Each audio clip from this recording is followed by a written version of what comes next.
Hello and welcome to Athlantic, the show where an American and a Brit take turns crossing the pond to learn about sports culture in the UK and the US. I'm Adam Jordan, your resident American.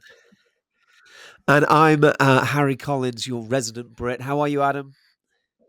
I'm doing pretty well. I am, it's a nice day outside. It's, kind of getting that crisp fall feel here. I know for you that means you're 5 months away from doom and misery, but here in lovely North Carolina, it's just gorgeous. So I'm great. While while we are in the UK, we're plummeting towards the depths of the most miserable weather time of the year. I think you and I agree that the autumn or the fall is normally like more of a new year than New Year is, because so many new sports leagues start the season kicks up again. But weirdly, and this is a phenomenon that we as fans of Formula One are getting used to, we have this sort of late summer break. And this weekend, we're straight back in.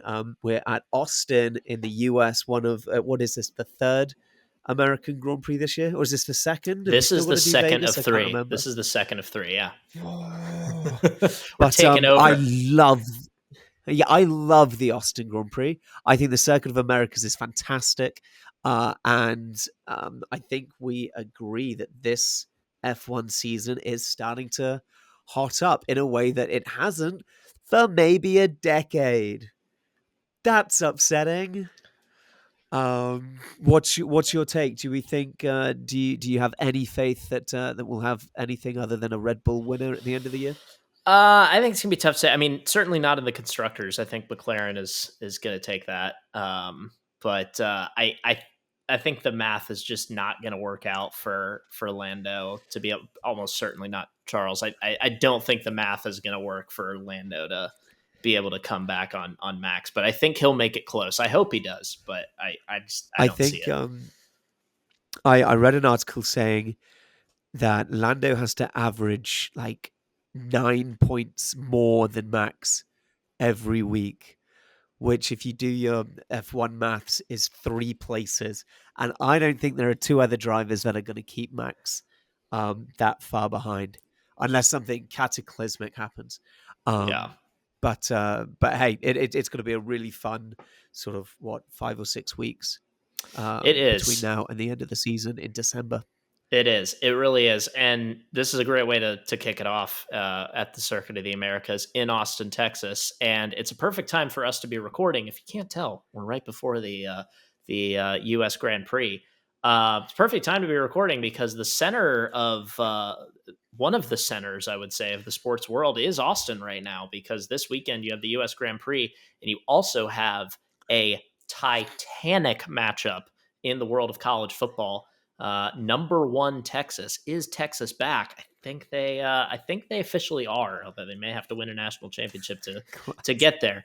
But Texas is hosting number five Georgia, so we have a number one versus number five matchup in the regular season in college football, which is very exciting. And I don't know how much of that what that means, Harry, with those rankings. I think you're pretty, I immediately wanted to ask why Texas are number one and Georgia are number five, but I think that's a perfect way of taking us into today's topic, which is Adam. It is college football national champions, and how the heck we decide who is the best college football team in the country come the end of the season. There is a laundry list of reasons why Georgia's number five and Texas is number one right now. Not least of which is, I'm sure you know Peyton Manning at the very least. I'm sure you've heard of I him. do know. Well, personally, yes, Yes, personally, your best. Actually, yes, our first ever guest on Athlantic. yeah. Come on out. That's so good. Yes, no, I am aware of Peyton Manning. He does very good TV adverts. He's got an enormous head. He seems like quite a genuinely nice guy. Yeah. Why is this relevant? It's relevant because his nephew is Texas's quarterback right now. So Oh, that's dope. Does he have the same name? his last name is Manning as well. Yes, his name is Arch. That's great. I love that. Yeah. Pretty Oh, great. and this is the same week that like Bronny, like LeBron James kid is like family dynasties. There's a whole episode in that. There We'll is. we'll do that later on. There is. Yes. Well, So yes, we'll get into it. So today, you indicated to me that you wanted to understand a little bit more about college football, and I indicated to you that I would like to take a crack at trying to get to the bottom of what the heck college football championships are all about. Because the last time that we did one of these episodes, you were trying to convince me that the FA Cup is the greatest sporting championship in the world, and I think you have yes, just about convinced me of that. I think it's at least on par nice. with some others, but it is certainly magisterial. I am not going to try to do the same thing because objectively, college football's championship, it is not at all the greatest sporting championship in the world. But I am going to try. One of Go ahead. Oh, sorry. One of the things that we liked the most about the FA Cup was how simple it Yeah. was. And I'm looking at this mountain ahead of us, and I'm thinking, oh, I don't think much of this is going to be very straightforward whatsoever. Spoiler alert, it's absolutely not. It is not at all the best sporting championship in the world, but it is incredibly fun and chaotic. And some of that fun, a lot of the fun comes because of the chaos. A lot of the frustration comes that way too, but we'll get into all of that. But first of all, I Amazing. think we need to set kind of look at our landscape and see where we are, see the scope of what we're talking Sure. about. So college football is a pretty big thing. Um, I I know that you know that football is big, Harry. Obviously, you've seen the NFL. You Yes, know you know who Peyton Manning is. I know you're a plugged in person, but I did. the fact that that's at least a name that somebody over there would recognize, I think is I've shows the I've yeah attended NFL games. yeah I've been. shoot yeah. I mean, Um, actually, I've been to 3. yeah. In fact, one of this Sunday, again, as we're recording this, this week, Drake May, the quarterback for our beloved North Carolina Tar Heels, last year and the year before, is going to be in London playing a game. Um, Amazing. And he's hitting. and you see our second guest. So good. Um, so anyway, so obviously it's big enough that it has presence over there. But Sure. college football is pretty massive. College football is massive in terms of the attention paid to it, the money involved, and also just the amount of teams. What if I told you there are more than or around 850 teams across levels of college football? 850. I couldn't name 850 places in the world. And that's going to be Oh, another and we episode, just Harry lists places. in I just named 849 places. In the UK, we don't college sport is not a thing. Right. Nobody watches it.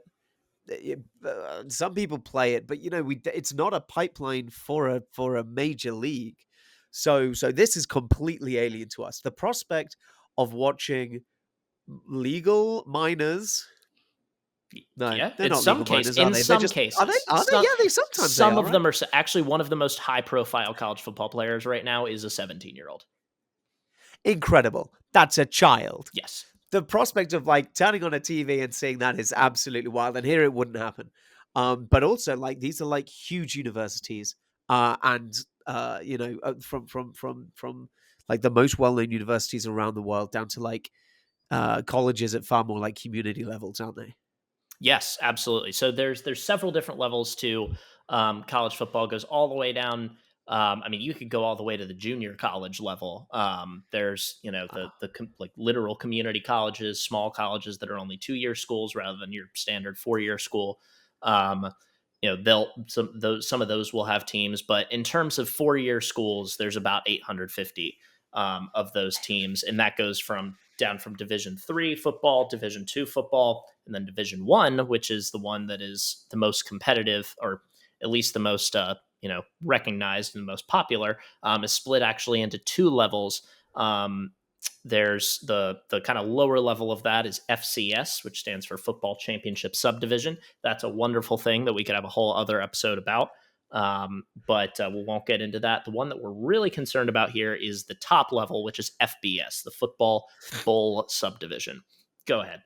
Um, how many? So we've come down from 850 to this top division. How many teams in the top division? 136. That's a lot. It's a lot. It's a lot for That's a sure. lot. That's more than there are professional football teams in the UK.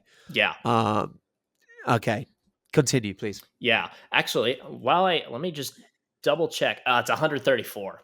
I had to do a live fact check there because when I said that in my head, the number sounded wrong. I could have written it down, but I didn't. So we're Can at, I live fact check? I yes. also said that's more than the professional football teams in the UK. That's wrong. That's more than the professional football teams in England. So long as we're live fact checking ourselves. Oh, Knowing the oh, difference between the UK and oh. England is something that I pride myself on, and that was super Oh, embarrassing for a show that focuses. The Scottish, I Welsh, and know. Northern Irish are absolutely throwing God, tomatoes at the screen right now. I know it's horrific. Harry, Okay, better keep barricade the going. doors. There's going to be an army of Celts coming your way. Um, No, Peyton Manning, don't let him in. anyway, so the 134 schools at the top level are what we're going to be talking about when we talk Cool. about college football, kind of the rest of the way. So it's a huge sport. In terms of football is obviously massively popular in the United States. It's by far the most popular sport. Um, Three of the top 100, so 96 of the top 100 telecasts in all of television last year in the year of 2023 were football games, with That's 93 of those being crazy. NFL. Yeah, so three of those were college football games. No other sport cracked the top 100. It's unreal. The stadiums at the largest universities, or at least the largest, the highest profile teams, are massive. You can fit at some of these more than 100,000 people, which is unreal, and they'll be in the Which is smallest towns in the smallest towns that you've ever that's heard of. that's bigger than any soccer stadium in the whole of Europe. Yeah, yeah. For college. For college, College. for college, you'll have more than 100,000 people in these small towns. So I mean, again, it would be like the equivalent, like State College, Pennsylvania, home of Beaver Stadium, for Penn State University. It's a real place. That's good. Has more fits more than 100,000 people, and that would be the equivalent of I don't even know a town name that small in the UK. I think when I went to Edinburgh, I passed on the train a silly place called Berwick upon Tweed, and I don't think that State College is much larger than that. So I it's an I grew institution. up in a town. I grew up in a town called Banbury, which has about 45,000 people in it. That stadium's twice as big as the town I was born in. There you go. That's crazy. Exactly. And let's look up State College, Pennsylvania population real quick. About the same, about 40,000, about 41,000. So there you go. So imagine Banbury having a stadium larger than the Emirates. Um, anyway, Wow. so all of that being said, it's a massive sport. But what if I told you that until 1998, it was the only major North American professional sport? So we're talking baseball, football, basketball, and hockey. And also you Yeah. could include soccer in that too, at a fifth. It was the only one that didn't determine its overall champion in a head-to-head matchup. Which is the it's so that's such a crazy fact because to, as a European, it seems like America likes nothing more than like a World Series or like the NBA Finals. Like it's something that you can make such a big thing out of. The Super Bowl's huge. So why if if you rank those sports and you put like college in those top 5, why there isn't a real focal point to the season baffles me. Um Yeah. so, how do we know? How do I know that Texas are the best team? Take me through that. Well, so there is a little caveat here. It's Texas is the best team right now. They're the number one team in the country right now. At the end of the season, we don't know.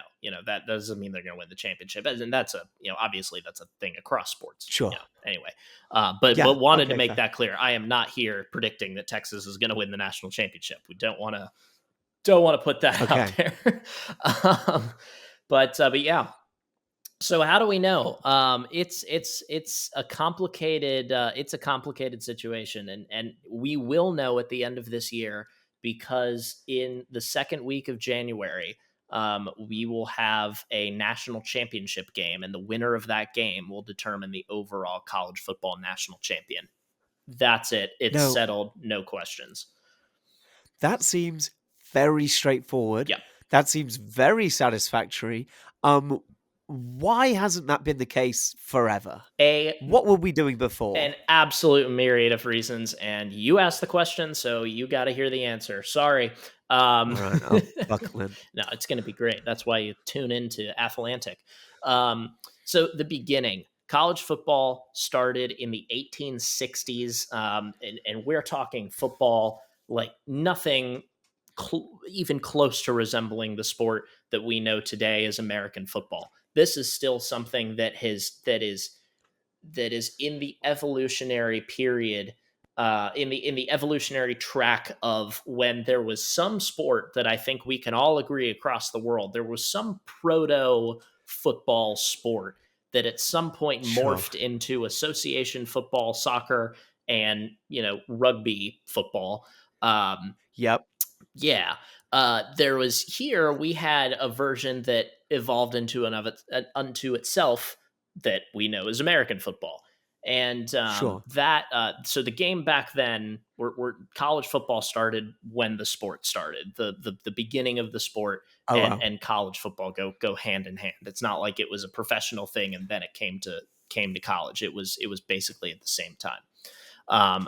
In Cool. fact, and a lot of the schools that were the biggest then are schools that wouldn't at all if they faced the teams today. The best teams today wouldn't even come close to sniffing a win. A lot of them were Ivy League schools.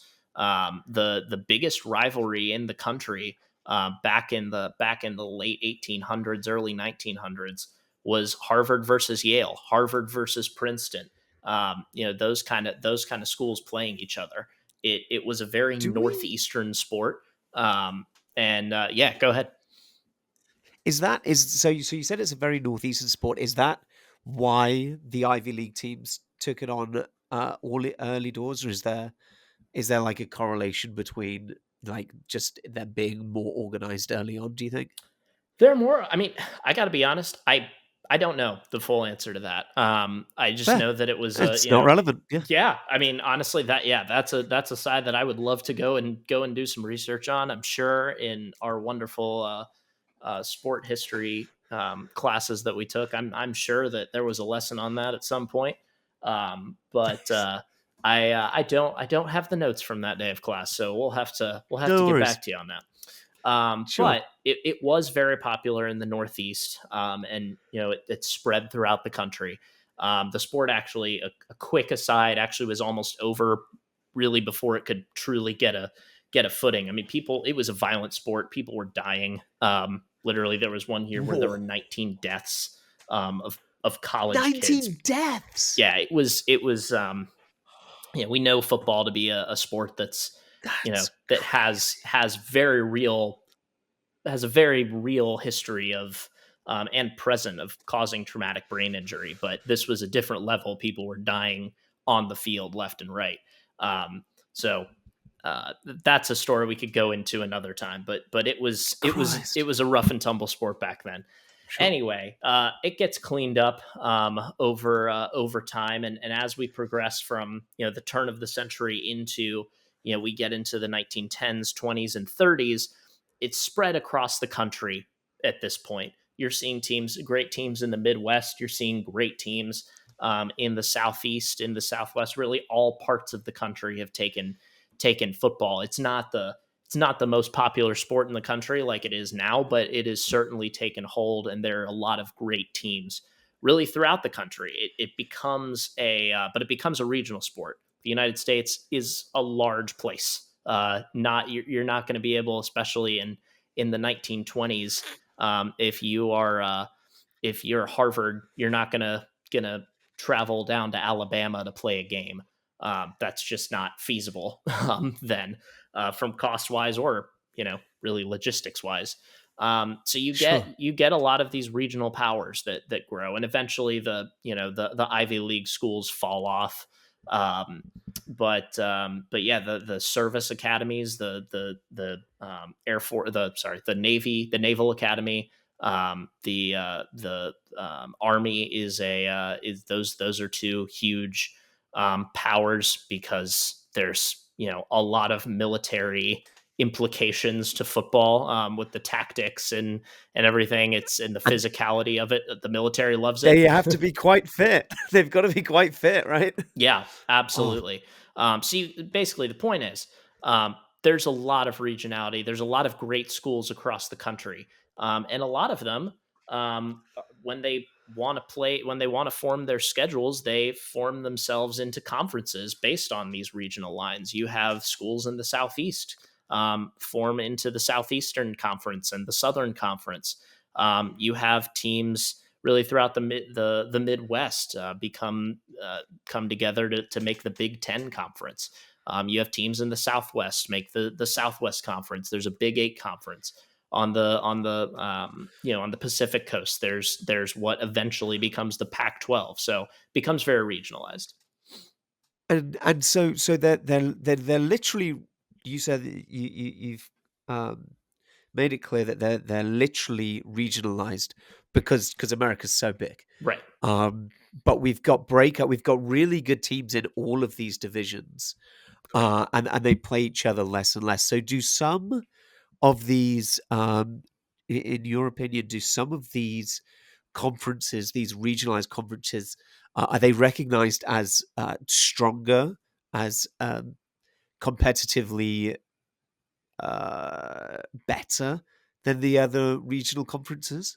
So yes, so there's the short answer to that is yes, but this is where things start to get complicated because schools aren't playing these Okay, best schools aren't playing each other. It's hard to evaluate the talent, and we still run into this today. With there's conferences today that are absolutely seen as better than others, but there's a lot of dispute about that. About okay, is this conference really stronger? Because they have one or two great teams at the top that are so elite and obviously better, but they beat up on worse competition at the middle and bottom of the sure, conference? Or is a conference better right. because it has a lot of okay teams and one really good team? um, Okay, that makes sense. so there's Sure. there's an element of that, but yeah, to your point, at some point it's people want to this is a national sport, even though it is regionalized. People recognize that it's happening all over the country and that there's great teams everywhere. Uh-huh. So they want to figure out who's the best of the best. So a couple of things happen. You start to get at the end of the season with these conferences. The champions of the individual conferences, the teams usually it means the teams just with the best record, um, Sure. will get to play the team from the best record in another conference in what's called a bowl game. So the first one Cool. of these, or at least the first major one, is a bowl that you may have heard of called the Rose Bowl, named after the stadium Yes. in Southern California. Okay, so you're Yes. aware.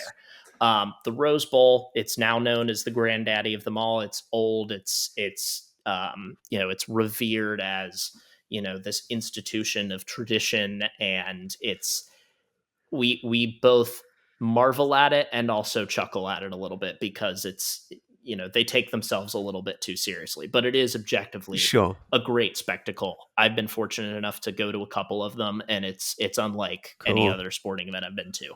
It's not necessarily the greatest sporting event I've ever been to, but it is certainly incredible and really cool to see. Um, And which conferences play in the Rose Bowl? Is it always the same two? So it used to be, and that actually is a little foreshadowing toward Oh when we no. toward a later period. But the Rose It's Bowl, like it's like in IKEA where you can go through the cut through, the shortcut. No.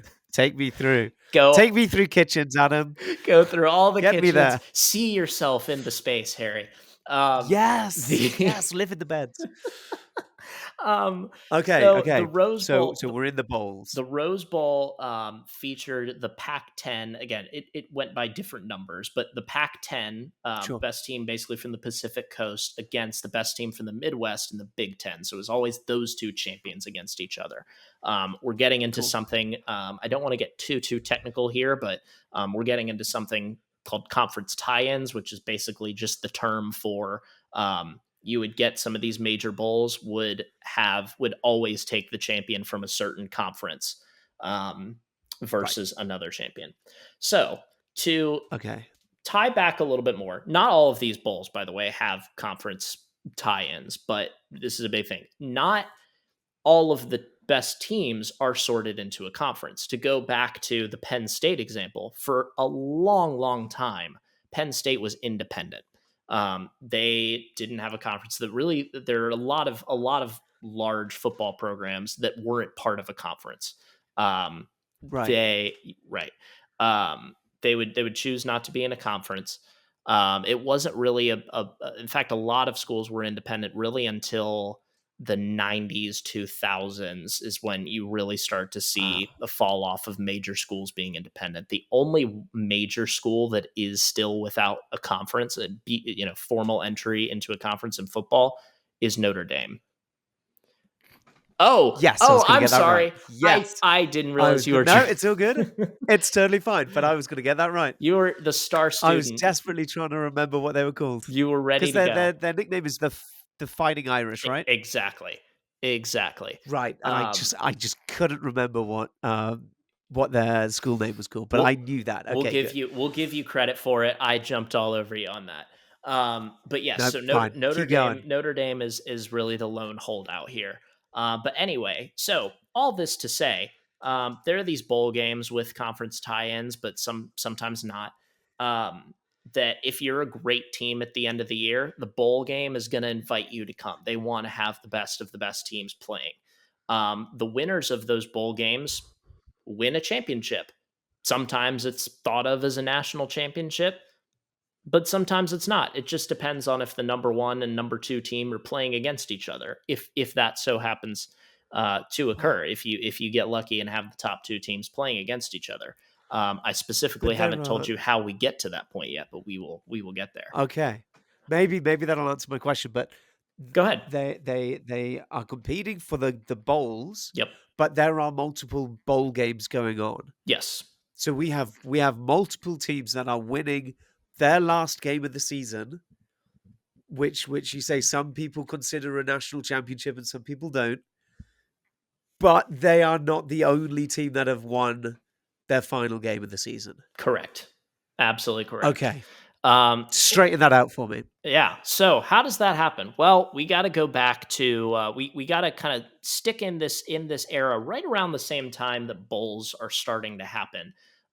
We start to get the first media polls. So, like I said, people care about college football all across the country, even though it's a regional sport, and they're asking the same question you're asking, Harry. How can we tell who's the best team out of all these schools around the country? Well, football writers are going to tell us. The Associated Press, and there are also some other polls as well. But the Associated Press would basically take a poll of all of its college football writers. Um, they would tally up the results and come out with a list of the top 25 schools of the top 25 college football teams in the country. The Associated Press started doing this in 1936. It was considered the major poll because it had the most writers, it had the most gravitas to it. At the end of the season, really throughout the season, every week, those writers are looking at results, watching games. Obviously, they're only watching the game that's in front of them because it's the 1930s. Sure. Um, but they're seeing these results and they're ranking them every single week. At the end of the year, they'll decide, okay, here's a number one team. This is our national champion. We're going to make a trophy for them. We're going to give it to them. This team is the national champion according to the Associated Press. Journalists have chosen the best team. On the one hand, that is just sickeningly American and democratic. On the other hand, the team that has the team that has crowned the national championship has not played, or might not necessarily have played, all of the other best teams in the country. Now, when we talked about the FA Cup, to get to the final of the FA Cup, you have to beat as many people as in front of you. But there's a chance that you could come up against like any of the biggest teams, and any team that you have faced has beaten one of them at some point. Correct. So I'm seeing. I'm not happy with it. I'm not going to be satisfied. I like that it's more democratic. I don't like that. That's not how sport works. You're not alone, Okay, Harry. so And I would even argue that it's not very democratic. I would argue that you just have a small cabal of people deciding that, hey, you and coming down from upon high. I would argue it's more like picking the pope than it is like picking a you're president. right. I don't know what democracy means. Oh, that's a thing for me to find Oh out. boy. Well, Okay. stand by. We might not know either here in a few weeks. But anyway, So so journalists are picking the best team in the country. Um I'm not satisfied with this. Surely America wasn't satisfied with this. Please take me forward, Adam. sure. Well, I have to say, again, this kind of goes back to so again, sometimes you do get lucky, where the because of a conference tie-in game, like say in the Rose Bowl, the best team in the country, the number one team in the country was from the Pac-12 or the Pac-10 at the time. And the number two team in the country happened to be the champion of the Big Ten. Then you would get a Sure. Rose Bowl game where you would have the number one team in the country play the number two team in the country. And a lot of people would call And we that all agree. a national championship Yeah, game. Right. The best playing the second best. You would actually have like games declared a national championship game, but it was never formal because there's no like sure. body deciding this.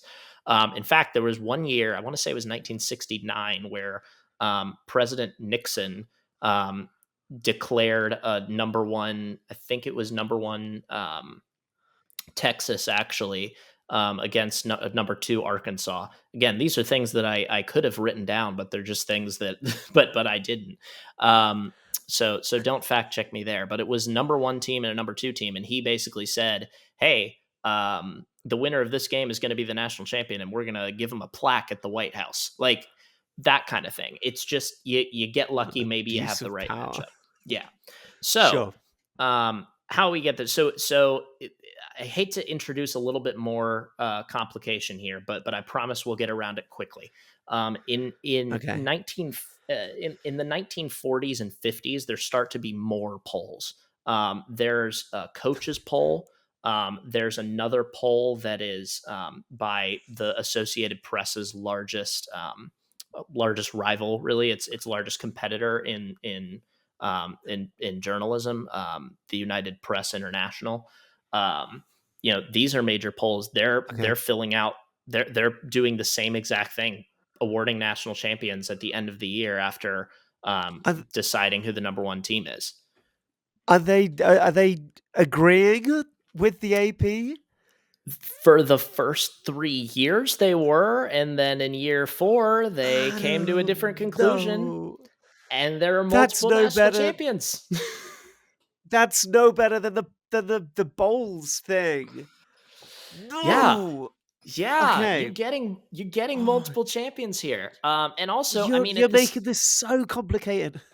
it, I'm not. They were. Don't I blame the know, I know, messenger I here. know. You're blaming America. Yeah. I understand. Feel free to I'm do that. America, Uh, yes. You are America, yeah. I am. I am the representative here. But yeah, and also to that point, if there are multiple undefeated teams, like say you have an independent team like Notre Dame or Penn State, and they don't happen to play each other, they play a schedule that doesn't face any of these other teams the other teams that might be in conferences that have conference affiliations and might also be undefeated, you can have multiple Uh-huh. undefeated teams, and then you're just having people kind of pick between perfection. And who knows if they get it right. Coaches don't like that, administrators don't like that, players don't like that. It's massively Sure. complicated. So, how do Okay. we I promised you would get around this quickly. Flash forward Yes. to the 1990s.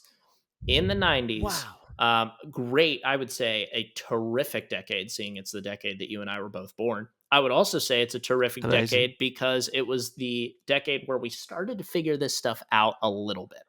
So, Good. The oh, second best thing to happen that decade. absolutely. Our births, college football gets a 50-year update. Absolutely. So for years, this had been this kind of conflict had been brewing with where nobody was Sure. satisfied with these national champions, these like split Good. national champions and these bowl champions. So in the 90s, we Sure. start to get these bowls deciding, hey, we want to do something about this. We're going to come together and create a coalition which was called the Bull Coalition. And then they thought, Imaginative. actually, we think it should be more of an alliance. So after a couple years, it was called the Bull Alliance. Um, and basically, this was to say, hey, we want to make sure that one of these bowls every year uh, features the number one team in the country versus the number two team in the country. We'll rotate it. We'll make it fair so that every 5 years of these major bowls, the at the time the Rose Bowl, the Sugar Bowl, the Fiesta Bowl, and the Orange Bowl, the Cotton Bowl Are, also added in there. are those the real names? Yes, yes, they are. The Sugar Bowl? sometimes I Okay. sometimes I Okay. forget as we're talking about these things that sometimes the names are just going to sound silly to somebody who hasn't heard them Yeah, before. sure. Yeah, and look, the um, one to the Midwest is the cereal bowl, and then you've got fruit bowl, obvious. Did you say fruit bowl or did you say orange bowl or something dumb orange, like that? orange. Yeah, and you said it with a straight face. Okay, sure. There's So also we're rotating. yes, The best teams are going into the number one and number two team are rotating through these bowls. right, except because nothing can be easy. Because I told you before, the Rose Bowl thinks very highly of itself. The Rose Bowl is incredibly stubborn and says, "No, I'm not gonna guarantee this. We're gonna keep our Pac-12, our Pac-10, Big Ten designation tie-ins. We've got to keep it that way because we're the Rose I Bowl." respect that. I mean, yeah, you respect that Yeah, on one hand, and on the other hand, you want a national champion in football. So yeah, you would you like a want to keep national your champion. yeah, like we can hold multiple thoughts at the same time. Um, Yeah. yeah, they're gonna say we're gonna play at sunset every year. We're gonna make sure that the sun is reflecting beautifully off the San Gabriel Mountains. We play in this one Huh. stadium, and it's going to be incredible every year. And it's always going to be Wow. between a team from the Pacific Coast and a team from the Midwest every year without fail. They say we want that. That sounds that sounds nice. Yeah, it does I sound get it. Yeah, that sounds very romantic. it's pretty cool. I told you, it's a great thing. If you can ever get out to one, we'll have to make sure to make that happen. So Amazing. it still leads to frustration. So yes, you're getting more of these number one versus number two matchups, but the Rose Bowl isn't playing along. So if it's the Rose Bowl's turn in the rotation, they're not gonna, they're gonna take the champion of the Big Ten and the champion of the Pac-10.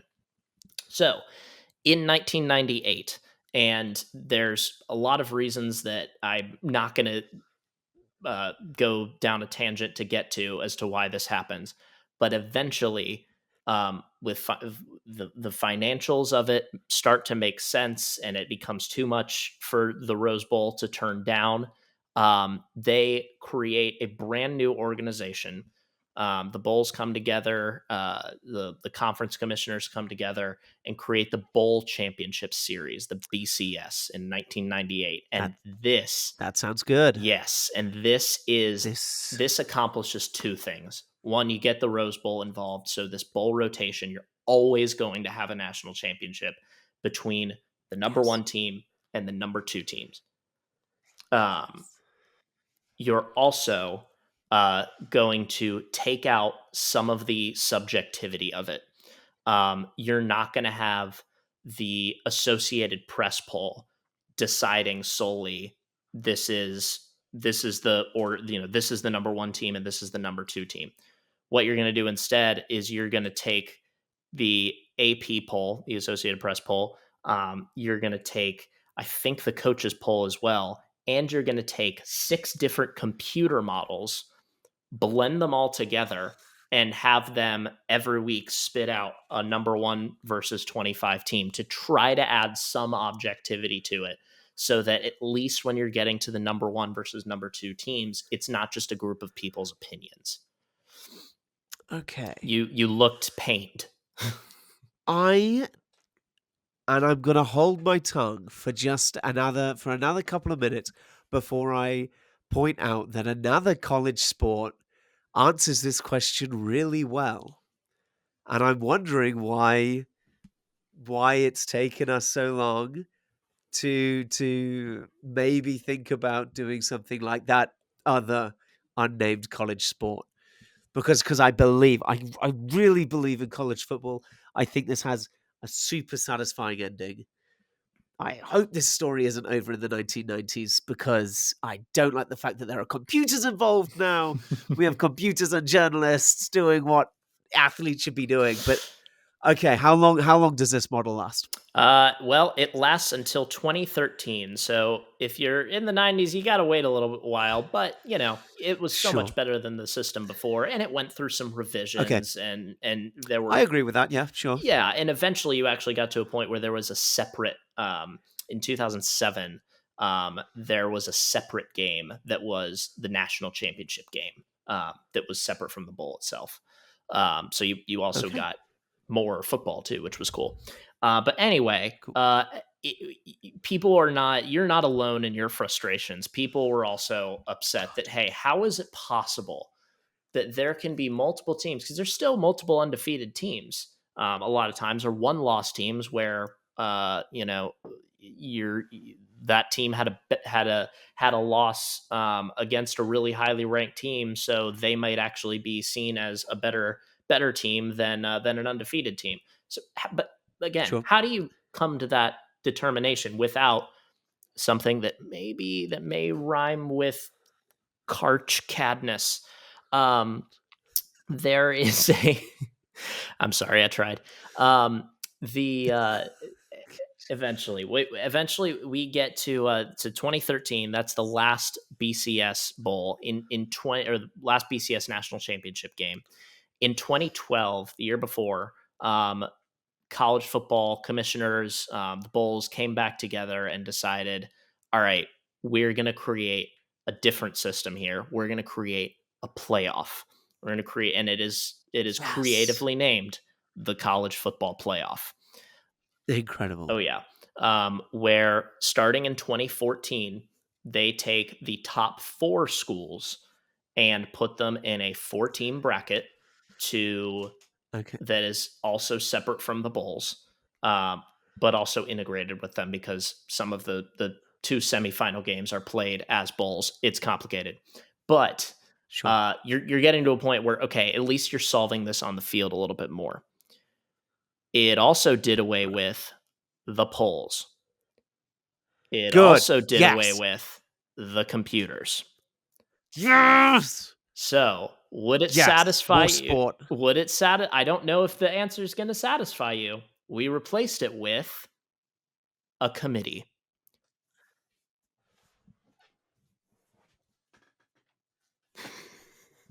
For what?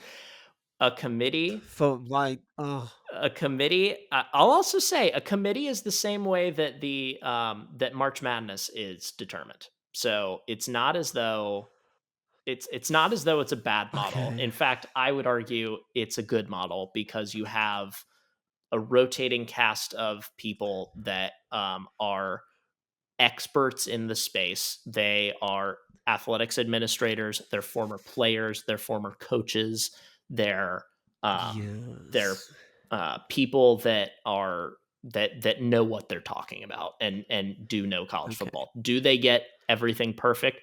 Absolutely not. They have made a lot of questionable decisions over the years in the playoff, which is part of Sure. why the next evolution here is that starting this year, actually, in the 2024-2025 season, we have expanded the playoff to 12 teams. Yes. So now we are getting to something Yes. that is more closely resembling a large tournament of the best teams that actually have a chance, that represents the best teams that may actually have a chance at calling themselves at the end of the year the national champion and the best team in the country.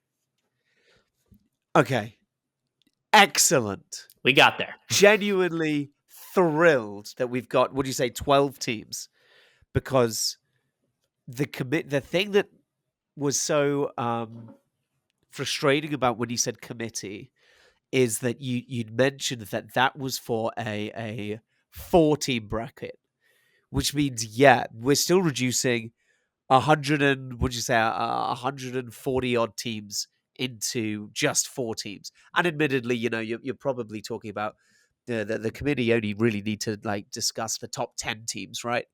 Um, maybe even less. Maybe some years, it's very obvious which 4 teams should be in that last one.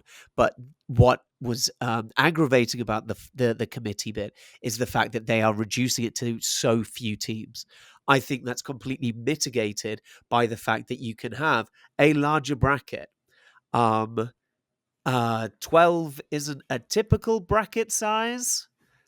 It's normally, wouldn't it be 16? Does Yes. somebody have to do a playoff? So the top four schools, the top four teams get a bye to the second round of the playoff. Okay. So if you're ranked fifth through That's 12th, then you have to play for the chance to play the top four. that that it's not ideal, but that's actually still fine. I like that. Um, okay, so I'm actually genuinely quite satisfied. Excellent. And I've got a couple of questions. sure, before I get to that though, No, I do want to please. address one thing. It does sound obvious throughout this whole conversation. It seemed obvious. Hey, why don't we just do this as a tournament? Why don't we just have more teams? Is that one of your questions? I'm sorry. Well, kind of, yeah, because like the March Madness starts with 64 Yep. teams, 68, and I but yeah, acknowledge that. Oh, sorry, bad that's math. okay. I acknowledge that's a lot, Yeah. and um, there are far different demands on the athletes in American football than basketball. So I acknowledge you cannot play. How many rounds is it in March Madness? Oh shoot. How many You have to games? win 6 games, I think. Sure. And Yeah. like, so playing 6 games in college football is a totally different ask. But if we just had a 32 team bracket or a 16 team bracket, I think that's I as an outsider, as somebody who has grown up watching bracket style knockout football, um, where we kind of have a similar, the World Cup is the World Cup and international football tournaments are like mini leagues, mini round robins that then get put into, you then qualify into a knockout style tournament. That all makes quite a lot of sense to the European mind. So I'm glad that we've landed here. Sure. It baffles me that it's only 12, and I would put good money on it being 16 at some point. Surely it's lucrative to make it bigger. S- My other question was more of a logistical one.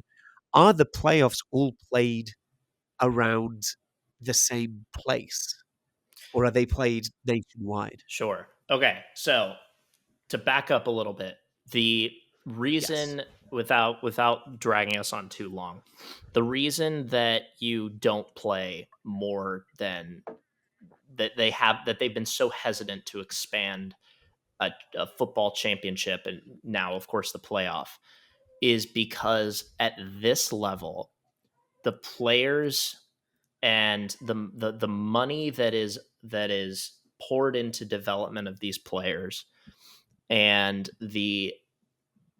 I don't want to say that they're as good as professionals because or as the Right. NFL players, because they're just not.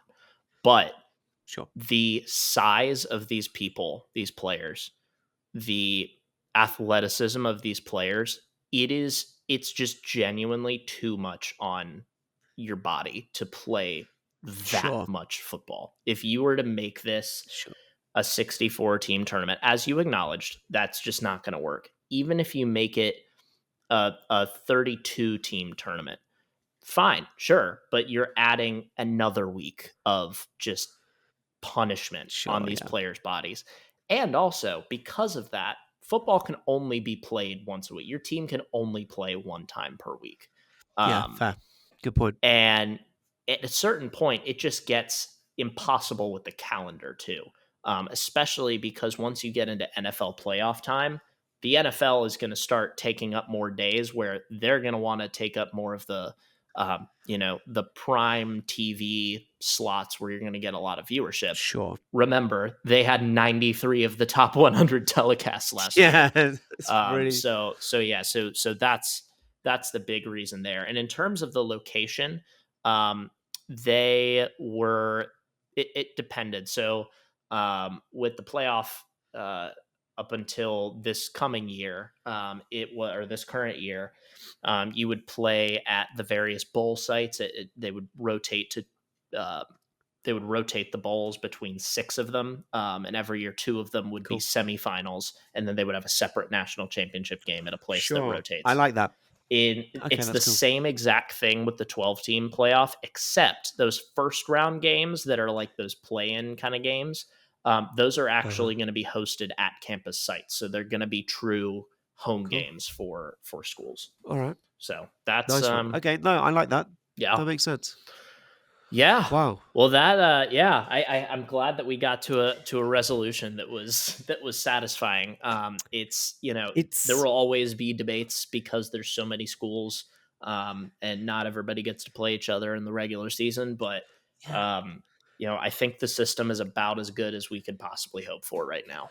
It's it's not as elegant as something like the FA Cup, but I think you've made it very clear that college football is a beast too wildly to be contained in such a manner. So I'm actually with the college football playoff. I'm quite satisfied that that is a good way of knowing who the winner is.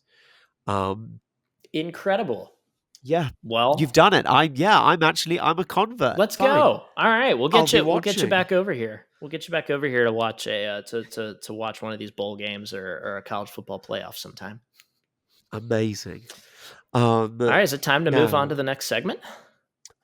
I want to move on to a segment from the grab bag that we're going to call sports math. Sports math. I don't know. I feel like there should be a jingle or Yeah, something there. we'll have a jingle. Yeah.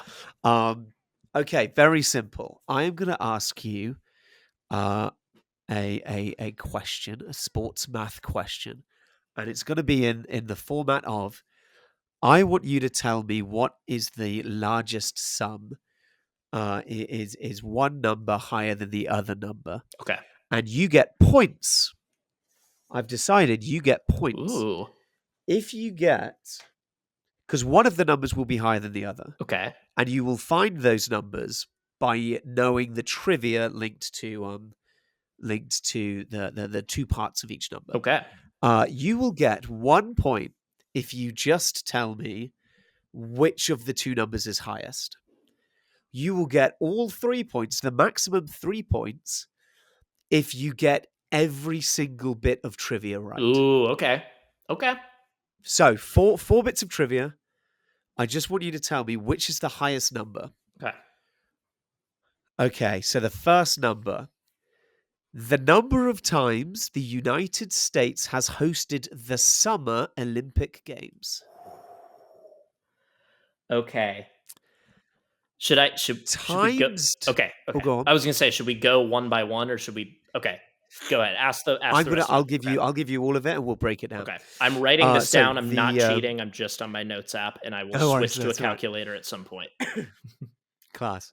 Okay, so the first one is the number of times the United States has hosted the Summer Olympic Games times by the number of WNBA teams. Okay. Okay. So is that number higher than, and this one is a shirt number special, and we love shirt numbers, Okay. the only number that has been retired by all 30 MLB teams.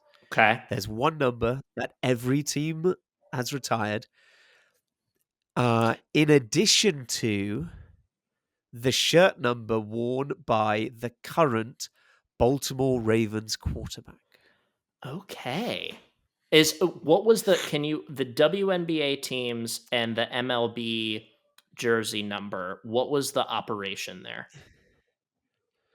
So you are going to times the number of times the US has hosted the Olympic Games Yes. by the number of WNBA teams. Yes. That is multiplication. Yes. The second number is addition. Addition. Got it. And then the Yes. third one is also addition. No, So there's only two sums. so right. So we have summer games times NBA WNBA teams plus MLB Yep. plus uh No. Ravens. So the first sum is Summer Olympics times WNBA teams. Got it. Okay, and that will give you a number. Oh, okay. I And I got it. want And then I want you to tell which me if number is that number is greater? higher than the other The math bit. sum. Got it. All right. All right. Easy. Okay. I've Okay, got this. so you get 3 points if you get all of the bits of trivia right. And genuinely, I didn't tell you. We've done a practice run with totally different numbers, but I haven't told you any of these questions ahead of time. Yes. Okay. Uh, So, so you get 3 points for knowing all of those. You get 1 point if you just know which number is higher, which you could get if you didn't quite know the trivia. okay. So for point, oh, this is going to be tough. So It's for point one, Yeah, the um, first one, the number of times the US has hosted the Summer Olympic the Games summer games. So I know this doesn't to include date future. Okay. So summer doesn't games, include. um, so hosted in 32 in LA, hosted in Right, 80 in LA, hosted in right, 1904 in St. Louis. right. Um, let's see. I'm trying to go backwards. 96 in Atlanta. So Okay. I think it was just those four. Unless I'm trying to think of other cities it could have been.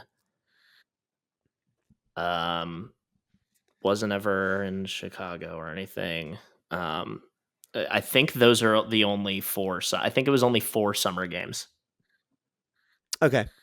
Okay. Would you like me to well, So no, yeah, you run through yeah, it I'm gonna and run through it. I'll tell you the whole thing and then we can break it down individually. WNBA teams, I know that's 12. Okay. It's about to be 13, but we're at 12 right now. Um, the number retired across all of baseball is 42 for Jackie Robinson. And And then why? what? Just for a tidbit, why was that Why? retired? Because Yep. he broke Major League Baseball's color barrier and integrated the league. It's 42 is if anyone watching this hasn't watched 42, it's such a good film. It's incredible. An amazing story Our with a baffling performance by Harrison Ford. and Chadwick Boseman, R.I.P.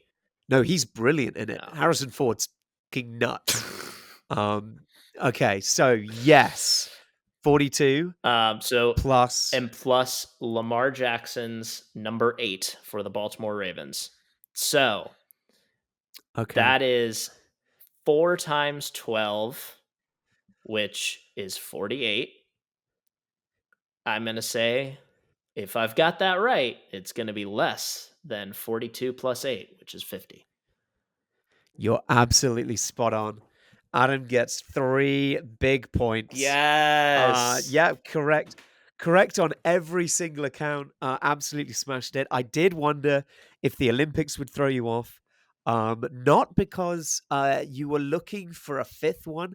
I didn't know if you would have known that LA have hosted it twice, soon to be 3 times. Um, this isn't relevant. This isn't going to score you any more points. Can you name the only 2 cities that have hosted it 3 times already? Currently, like have already not, so Yeah, not there LA. are Um, not LA. There are 2 cities that have hosted it 3 times in the I past. know Paris is one of them. Yep, spot Um, on. He's very good. He's very good, everyone. The other ones, well, no, it's not. It's none of them are famous for it. But the other one, I think you'll probably you'd kick yourself. it's. I forget if it is it London. It is Okay, London. yes. He's got. He's Let's got. He's go. got. You get. Oh, does he get a Just bonus point, team? keep throwing them at me. Yeah, keep throwing them my way. Well, Peyton? I also get. Does he get an extra point? Peyton, does he get? Yes. Peyton Manning said you get an extra point for that. Thank you, Peyton. Very I good. appreciate that. I'm excited about that. There was I also do have a little bit of an advantage because one of those sports history classes that I took was Yep. history through the lens of the Olympics, and one of the things that our professor had us do was memorize all of the Summer Olympics hosts Shut year by up. year. Now, I Wow. couldn't still That's do that. intense. I could not still do that, but I have a general idea of it. So, I I've been looking at the list all afternoon thinking of this question. And there are some on there that I never would have thought. So yeah, massive props. ugh, Adam, you absolutely smashed our very first game of sports math. that's a fun one. If we make this a regular thing, we'll keep a tally going. But Oh yeah. you've walked away with all 3 points. Excellent stuff. Incredible. Well, we'll walk away with all Oh, 3 points. We'll have to figure out a way to even it out points wise because like I gotta next time because the one that I have I need to come up with a way to give you an opportunity to get 3 points. So we'll figure it out. okay, good. Love it. Fun. All right. Well, I think that's gonna wrap it up. Thanks for watching, everybody. If you're watching us, congratulations. You've found the only place that you can watch us right here on YouTube. Um, but we've made it through episode 2, and I am excited for episode 3. We've talked about what we're gonna record. I think it's gonna be a very fun one. So Yes. yeah, this will be good. Episode 3 should be a little bit more collaborative. We'll do it's got far more your side and my side of the Atlantic. But yeah, in the meantime, we are also going to be on TikTok, on the Athlantic podcast on TikTok, where we'll do some more topical things. There'll be 30 seconds to a minute, and just sharing our thoughts on what's happening in sport as it happens. But until then, and until next time, Adam, have a great weekend. Who do we want to win, Georgia or Texas, or do we not care? I personally don't have a dog in the fight. Lando Norris is the answer. Yes, we want Lando Norris to win. Incredible. Incredible. All right. Oh, Bye, Harry. thank you, Adam. Have a good night. See you later.